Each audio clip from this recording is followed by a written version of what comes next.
Hey guys, Ryan here for Bender Wins. Hope everyone's doing well today. Here with your daily free picks. All right, guys. So yesterday, good day, great day actually. We went 3-0 in free picks, guys, and overall for the day we went 8-1. Actually, went 8-0 on the games I gave out yesterday, but 2 days ago I gave out a soccer play. It was the only one we lost, so that does count on yesterday's card. So we went 8-1 yesterday, included in the 8-1. In Masterclass, we hit a 2-unit play on Drexel and Illinois on the under in there. We also got a plus 160 dog in Louisiana Tech to win outright, which they did. So basically, what was the soccer game, guys? We had Fulham in leads under 2.5, and it finished at 3. So we were a half goal away from perfection, but that's okay. We will definitely take yesterday. Raptors got it done, plus 5. As is the case with basketball, always a little nerve-wracking at the end. We hit that. We hit, in NBA, we hit Phoenix as well, minus 11. They were up 20 points with, I don't know, about 1:05 left, something like that, and ended up winning by 12. So we barely got the cover, but we did. Fairly easy unders for the most part in basketball. Good start to the tournament. So yesterday, tournament, we go 4-0 in college basketball, including a 2-unit play and a plus 160 dog. So really how we wanted to start the tournament off. Couple things I just want to go through really quickly here, guys. So the breakdown today is as follows. So I guess that's the good news portion of the way. Here's the bad news. I know March Madness. We're pumped. I'm pumped. I'm excited. Okay, we just coming off a big day. I only have 2 college basketball plays today. The whole card, I could only find 2 games that I felt confident enough to bet. There was games where I was close and/or I might have a lean. Like I gave out a lean yesterday as well in Masterclass that did come in. I said that I hadn't bet it yet, but I might. I ended up only going a quarter unit. I regret that. I should have gone a half unit. But I have a couple leans today. But in all honesty, nothing that I even feel confident enough about saying, okay, there's a potential lean on this. So I got 2 plays today in college basketball, but I have much more than that altogether, guys. So here's the breakdown. Masterclass, guys, I have 5 plays. Free picks, I have 3 plays. Yesterday I gave out a 2-unit play in Masterclass. Today I have a 2-unit play. I'm giving it out in free picks, guys. So in free picks, I have 3 plays for you guys. I have a hockey. I have a college basketball. I had to give you one of the college basketballs. I cannot rob you of college basketball during March Madness. And I have a soccer play for you guys. Masterclass, I have an NBA. I have several hockey bets, including, believe this or not, very rare parlay. And you guys know, I hardly ever play parlays. But, I have said there's a few circumstances in which I will play them, and I was able to identify one of those today. So I have a small parlay as well for us, and some more college basketball. Now, before I get into it, guys, I did want to address one question yesterday. This comes from Mario G. Says he's been following me for a while. He's been burned in the past by the likes of Steve Stevens, Vegas Dave, and I think he said RJ or JD. I wasn't 100% sure who that was.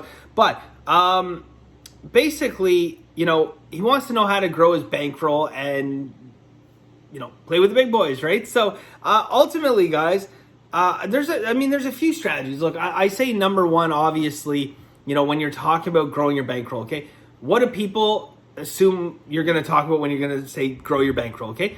People are going to say, well, win more games, increase your win percent, increase your ROI, yada, yada, yada. Okay, look, when you are beginning out in sports betting, guys, the best way to increase your bankroll is basically growth through preservation, okay? And what does that mean? Growth through preservation, okay? I'll give you a quick synopsis of what I mean by that, and I'll use an example, guys. When I was playing poker, okay? When I first started playing poker, I had about an hour drive to my local casino. I started playing poker with a fake ID when I was 16 years old, before I eventually got banned until I turned 19. The only time I've ever been in handcuffs in the back of a cop car that people know of anyways. But, okay, so I go up there, guys, and I have an hour drive, and I used to go up there, 5-6 times a week. And on the hour drive, I used to think about poker, nothing but poker. I used to go back over hands and stuff. And now we're talking about this is prior, it is prior to when poker became as massive as it is today. So there certainly wasn't as much resources out there. I read every book. I read the Doyle Brunson Super System. I did all that stuff. So I felt I was more prepared than a lot of the players that were playing the game, but there wasn't a lot of young people in the game yet. It was a lot of, experienced older people. I was definitely the youngest person because I was there with a fake ID, but I was far and away, probably by 20 years, the youngest person, maybe 30 years, the youngest person playing at the table. So, I certainly paid my way to learn the game, made some losses, but there was no bankroll management strategy in the beginning in playing poker. It was basically, I'd go to my job, I'd make money, and I would go and give it away at the poker table. I'd lose it. And then I'd go back and do it again. But every time, I was learning along the way, and I was enjoying it. I never put myself in a bad position. But, ultimately my mindset started to change. And my original mindset when I would drive up to the casino, it's called Casino Rama. I would drive up to Casino Rama and I would think about, how I was going to win hands and certain situations and trap lines or not trap lines, like how to trap people in trap lines, how to trap people in poker hands and stuff like that. Well, as time went on and it evolved and I started to get better at the game, I started to adapt to a different strategy, to a different mindset. And that mindset basically was growth through preservation. Okay, growth through preservation.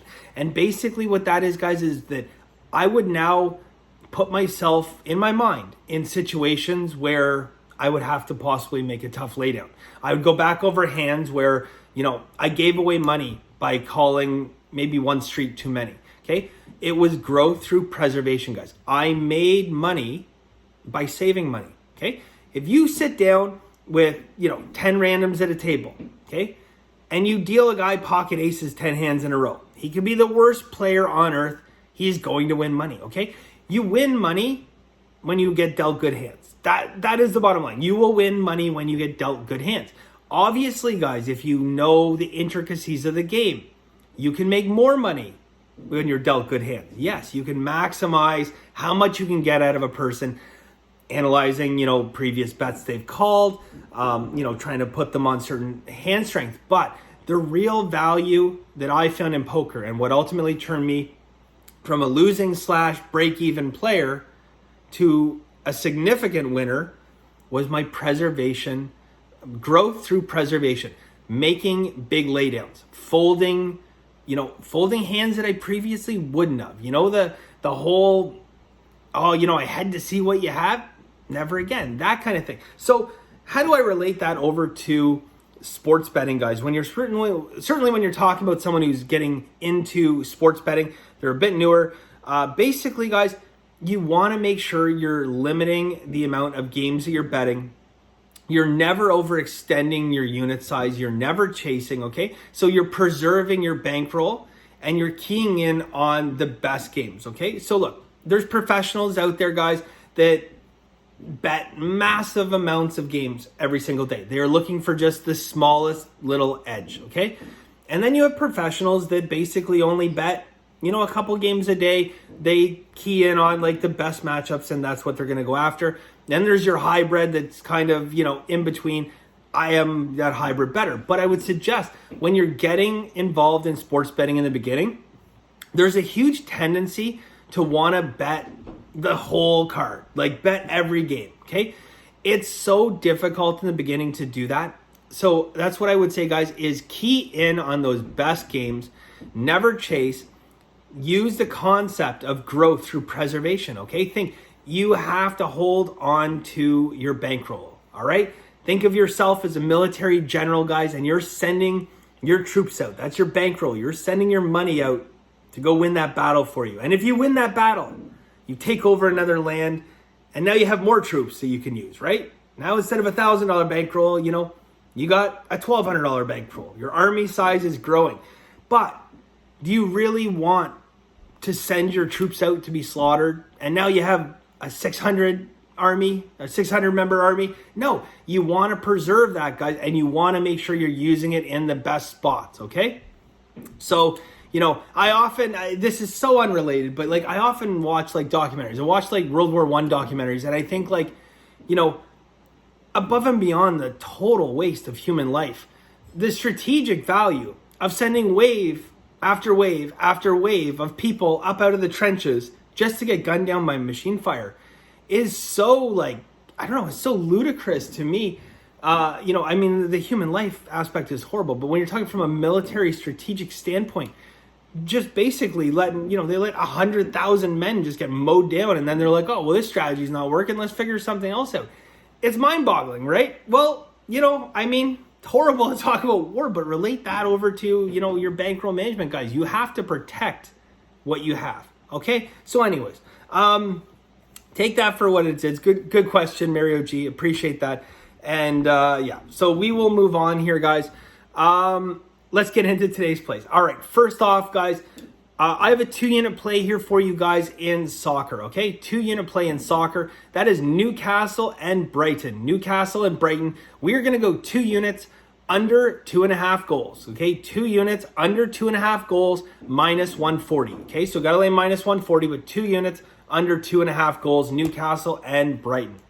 Next, guys, we are going to go back onto the Islanders. Now, we were on the Islanders a couple days ago against Philly. There's no reason, again, why I don't like the Islanders. I just think that, they're a better, more well-rounded team, okay? Offensively, I give Philadelphia a slight edge, okay? I will tell you, I give Philadelphia a slight edge offensively, but the only reason I give them a slight edge offensively is because they cheat on defense, okay? They cheat on defense. And that, to me, guys, evens out that offensive potential because the Islanders have such a good defense that they can counter-attack Philadelphia, okay? Philadelphia got up 3-0 last game. Islanders tied it up and lost with 2 minutes to go in regulation. I do not see Philadelphia Flyers getting out to a 3-0 lead against this Islanders again. Islanders, I'm telling you guys, they're close, okay? Philly's got that slight little edge, barely, on offense, but the Islanders are light years ahead defensively, okay? So I like that Islanders, guys. We're going to take Islanders minus 135. Islanders minus 135. And finally, guys, Ohio and Virginia, okay? College basketball, that's what I got for you guys today. Ohio and Virginia. We're going to go under 130.5. Under 130.5, Ohio and Virginia. And yeah, that is pretty much it, guys. I will leave you with one final analogy, guys. One final analogy that you can take a look at for the bankroll management aspect, because, bankroll management is just so important.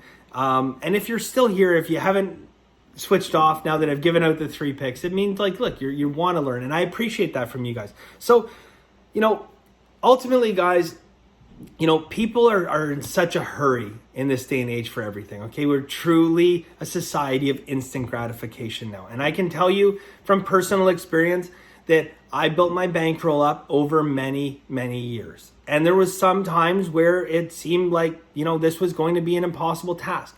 And there was other times where, I felt like I'm living a dream. This is unbelievable, right? And then every emotion you could possibly have in between.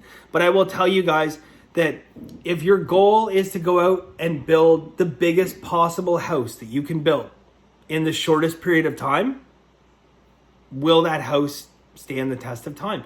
And that is basically, guys, if you have 2 people and you have one person that basically is just throwing bricks one after another, as quick as they possibly can. Sure, they're going to be able to build, a big house, potentially. I mean, it could fall down while they're building it. But how stable is that going to be? Versus the person that commits the time, realizes that, they're not going to build their house in one day. It is going to take them a while. Expression? Rome wasn't built in a day, right? There you go. So they take their time. They lay each brick properly. Okay, they go through the steps. They're learning along the way. If they don't know something, they learn it. Okay? That house, guys, will not only grow to be big, but it will be stable.